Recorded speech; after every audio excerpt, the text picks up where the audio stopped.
untuk oleh-oleh ini laris sekali.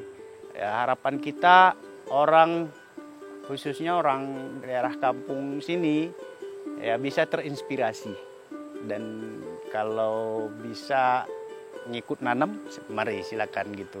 Konsultasi juga silakan gitu.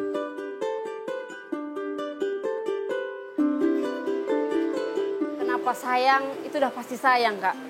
Karena modal dari nol jadi sebesar ini, itulah sangat sayang saya, Kak. Makanya kalau ada yang istilahnya membuat saya nampak istilahnya sampah aja, itu nggak enak bagi batin saya. Gitu.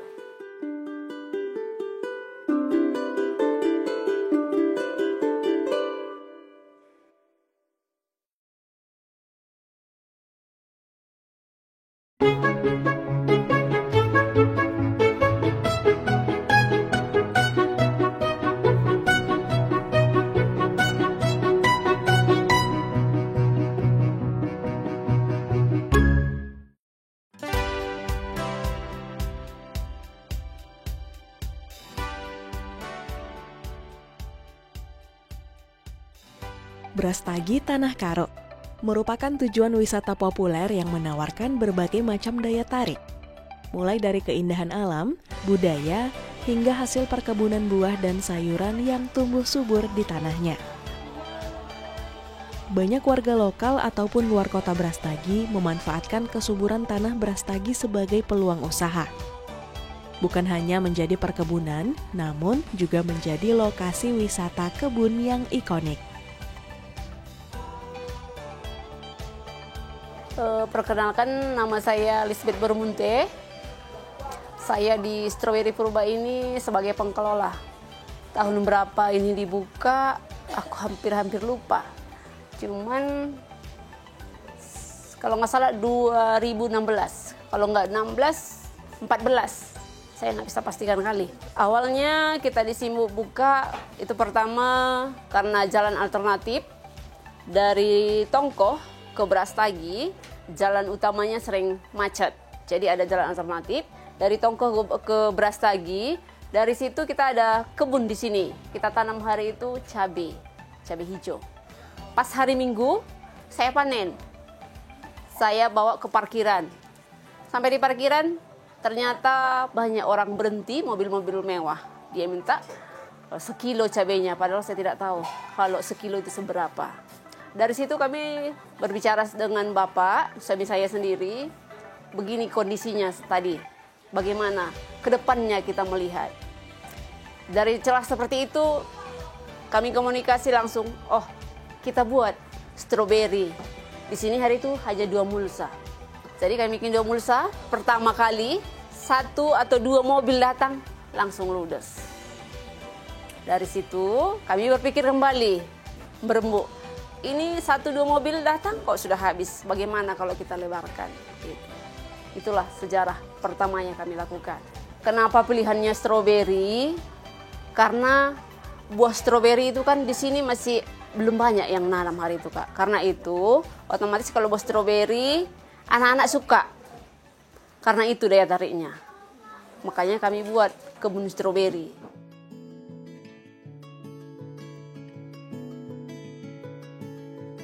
Kebun stroberi milik Lisbeth berada di jalan alternatif menuju pusat kota Brastagi. Antusias wisatawan berkunjung ke Brastagi membuat arus lalu lintas menjadi padat di waktu-waktu tertentu, sehingga jalan ini dibuka untuk mengurai kemacetan. Ternyata dengan dibukanya jalan alternatif ini, perekonomian warga setempat semakin meningkat.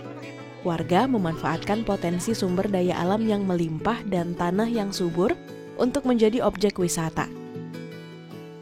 Kebun milik Lisbeth adalah yang pertama. Kalau pertama kita buka di sini hutan rimba, Kak. Kalau tanah saya kelola ini, kalau berbicara hal itu, saya agak sedikit mengingat masa lalu. Karena tanah ini nggak pernah dibuka sebelum kami datang. Masih hutan, tapi ini tanah milik adat gitu. Setelah kita buka dari kayu yang gede-gede sampai semua bambu-bambu yang besar itu kita tebas, kita bersih, kita tanam stroberi.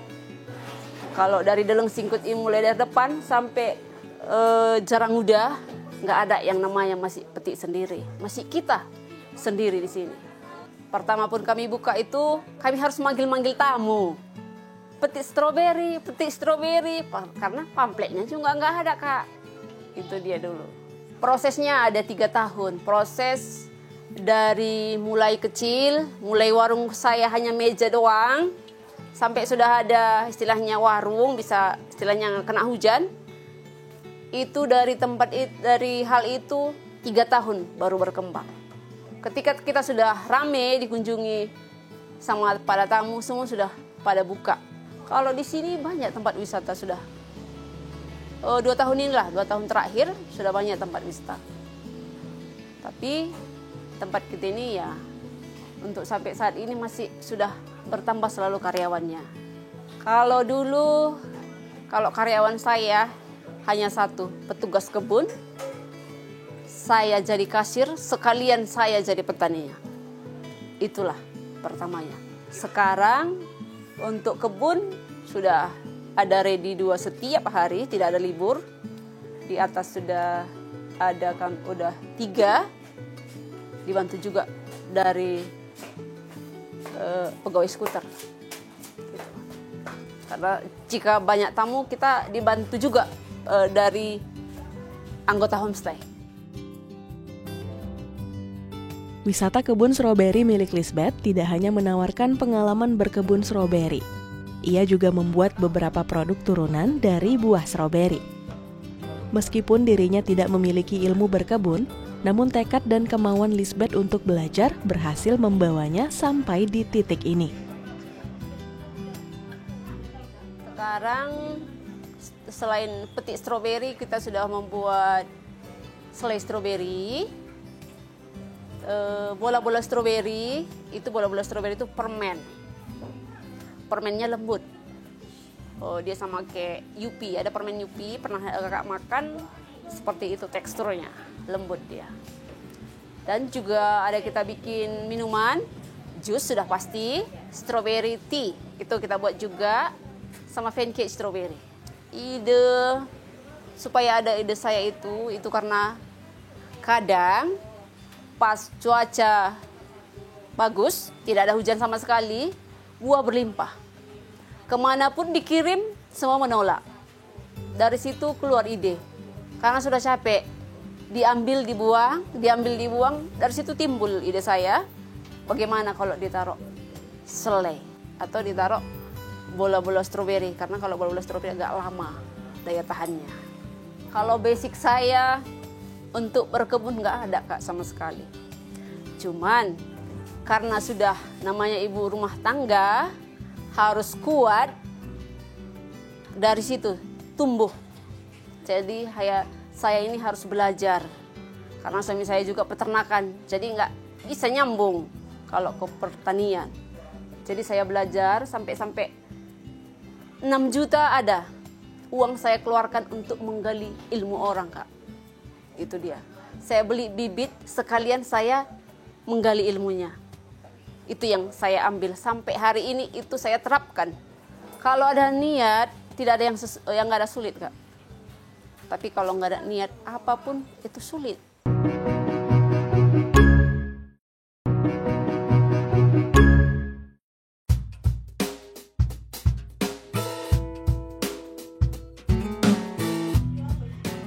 Wisata kebun stroberi Brastagi telah menjadi ikon sekaligus destinasi favorit wisatawan. Tidak dipungkiri bahwa Brastagi dan sekitarnya memiliki tanah yang subur sehingga berbagai tanaman buah tumbuh subur di wilayah ini. Selain stroberi, tanaman buah salak pondoh juga dapat tumbuh subur di tanah ini. Basmi Barus adalah salah satu petani salak pondoh di Sibolangit yang hanya berjarak sekitar 16 km dari pusat kota Brastagi. Menjuah-juah membantah Krina. Di sini saya perkenalkan, nama saya Basmi Barus. Saya berada di Desa Cintarayat, tepatnya di Kebun Salak. salak pondoh. Jadi ini adalah kebun yang kita usahakan, kita usahai. Ya. Jadi awalnya kita mau nanam salak di sini terinspirasi dari petani salak karo. Jadi kita mau kembangkan salak di sini supaya ada beberapa petani yang kita harapkan terinspirasi juga untuk pengembangan salak di sini gitu. Jadi memang basic saya pertanian. Sebenarnya saya kemarin dari tahun 2000 sampai tahun 2014 saya karyawan swasta. Jadi pensiun muda 2014 mulailah kita usahakan penanaman salak di sini. Itulah awalnya. Jadi salak ini lebih kurang 10 tahun usianya. Sampai saat ini udah berapa kali panen. Dan saat ini kebetulan kondisi cuaca kemarin kemarau ya, sehingga banyak buah yang tidak terlalu sempurna. Begitu, tidak merata besarnya dalam satu tandanan seperti ini. Sebelumnya ini bekas tanaman karet. Karena ini satu-satunya lahan yang kita punyai, kita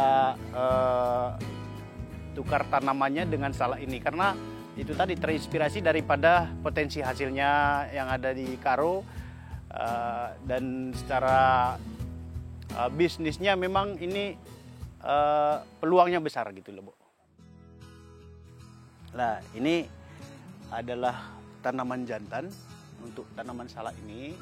Jadi kalau kita nanam salak sebenarnya wajib ada tanaman jantan yang kita tanam di antara beberapa tanaman betina. Jadi tanaman salak ini adalah tanaman yang butuh penyerbukan saat produksi. Jadi di tanaman salak ini adalah serbuknya. Ini adalah serbuknya. Ya, inilah yang harus kita taruh di tanaman bunga tanaman betina. Nah, tapi kalau kita sudah menanam salak pondoh dan ada tanaman jantannya, dia akan ngawinkan sendiri yang dibantu dengan kumbang penyerbuk. Ini di dalam ini ada kumbang, banyak ini kumbangnya di dalam. Ini, inilah yang terbang pada malam hari ke tanaman bunga betina.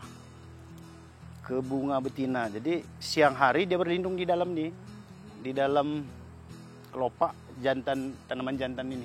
Nah, di dalamnya ini banyak kumbang. Di Desa Cinta Rakyat Sibolangit, jumlah petani salak pondoh masih dalam hitungan jari. Namun hasil panen yang melimpah sudah mampu memenuhi kebutuhan pasar buah di Kota Brastagi dan juga Aceh. Sehingga peluang bisnis di bidang ini masih sangat besar dan menjanjikan. Bibit salak pondoh kebanyakan berasal dari Kabupaten Sleman, Yogyakarta. Basmi Barus banyak menggali ilmu dari teman-temannya asal kota pelajar tersebut untuk menghasilkan buah yang baik. Perbedaan secara fisiknya sih nggak ada, cuman perbedaan ukurannya itu kita ada di sini. Lebih besar di sini loh hasilnya. Jadi ya, sampai-sampai teman-teman dari Jogja juga ya nggak nyangka seperti itu gitu loh, Bu. Kok bisa lebih besar di sini gitu. Jadi sejarahnya ada dari teman yang di Karo. Awalnya orang itu nanam, ya pertamanya orang itu nanam itu sampai nyewa orang Jogja sampai berhasil itu supaya jadi. Nah, ternyata hasilnya lebih bagus daripada Jogja sendiri gitu. Jadi kebetulan kasih kabar teman yang di sana, petani yang di sana, kita lihat, kita ngobrol panjang, kita hitung-hitung analisa usaha tadinya, ternyata itu potensi hasilnya lumayan besar dan peluangnya lebih besar juga gitu. Ini masih sedikit yang kita tanam ya. Ini luasannya lebih kurang 4 hektar. Jadi yang kita kelola untuk tanaman salak ini masih sekitar 3.500 meter, ini populasi salaknya lebih kurang 800 batang. Nah, jadi inilah step awal kita tanam.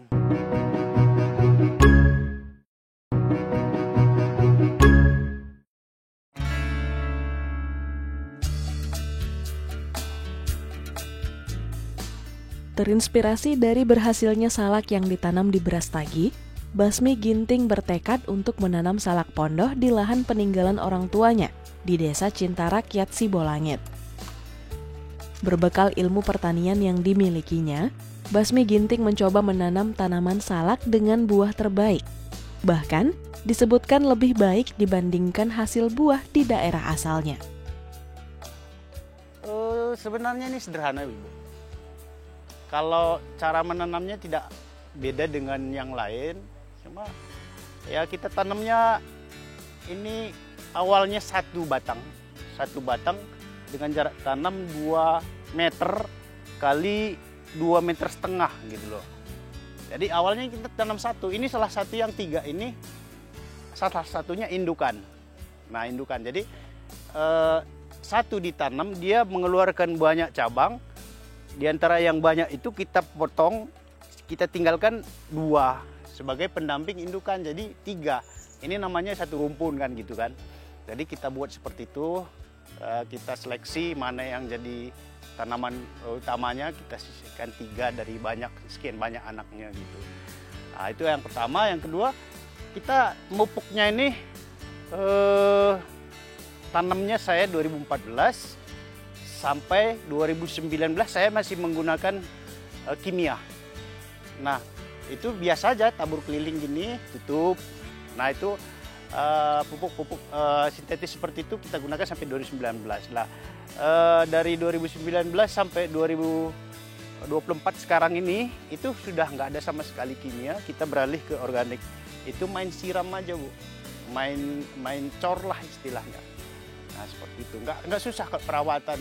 Kalau hamanya pun ini terkadang ada hama penggerek batang aja, penggerek tandan. Nah itu pun jarang sekali kita jumpai di sini. Sehingga kalau dari sisi perawatannya kita itu aja yang rutin mupuknya, kemudian rutin mangkas, itu aja.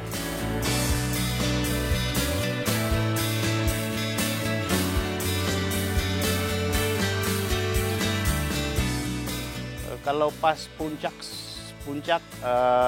panennya itu dalam jumlah 800 batang ini kadang 800 sampai 1 tonan. 1 tonan itu 2 kali dalam 1 minggu kalau puncak musimnya. Nah, tapi kalau ada trek itu mungkin dia menurun, ada yang 300, ada yang 200 gitu. Kalau mungkin itu 3 bulan sekali terjadi.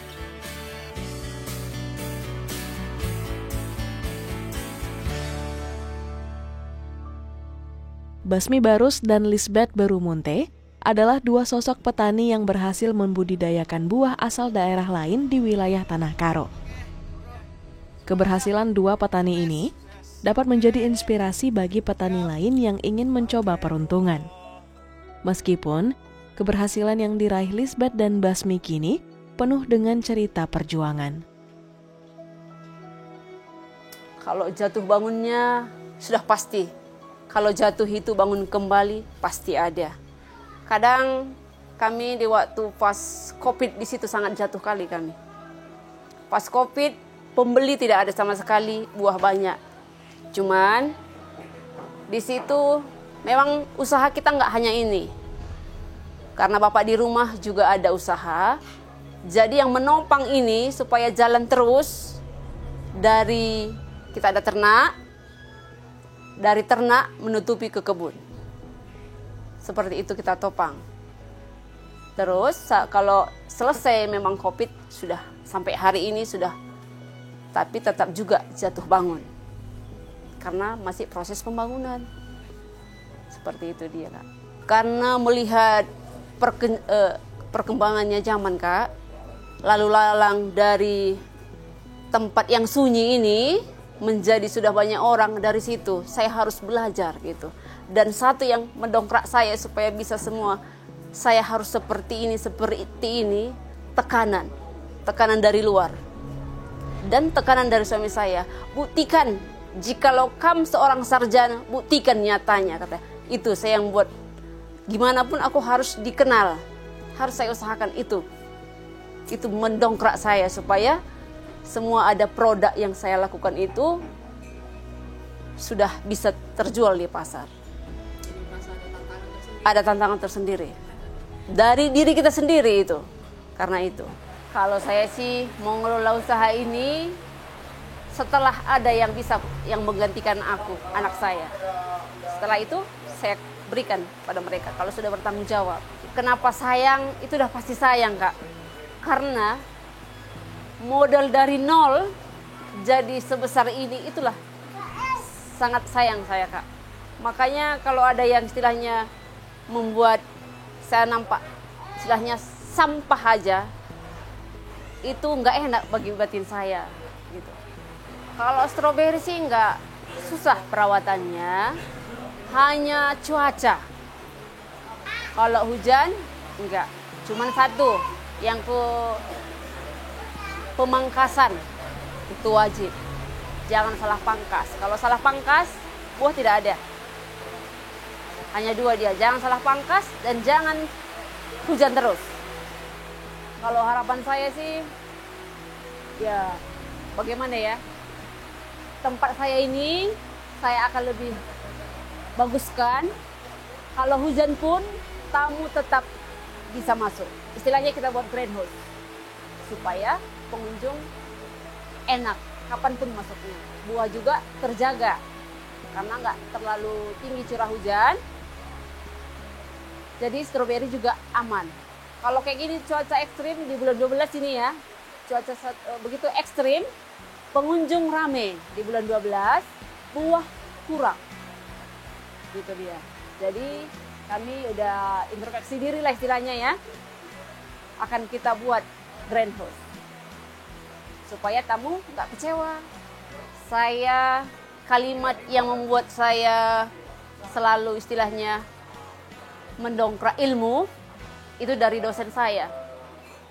Kata dosen saya dulu, dia berkata seperti ini, kalau kuliah di tempat ini janganlah jadi seorang pegawai negeri, tapi ciptakanlah lapangan pekerjaan. Hal itu saya lakukan sampai saat ini, itu yang saya tekankan, Kak.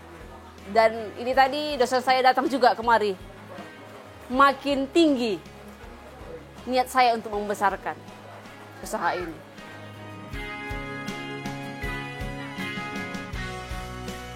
Untuk oleh-oleh ini laris sekali. Ya, harapan kita orang, khususnya orang daerah kampung sini, ya bisa terinspirasi. Dan kalau bisa ngikut nanam, mari silakan gitu. Konsultasi juga silakan gitu. Salam Mendo. Yes, yes, yes.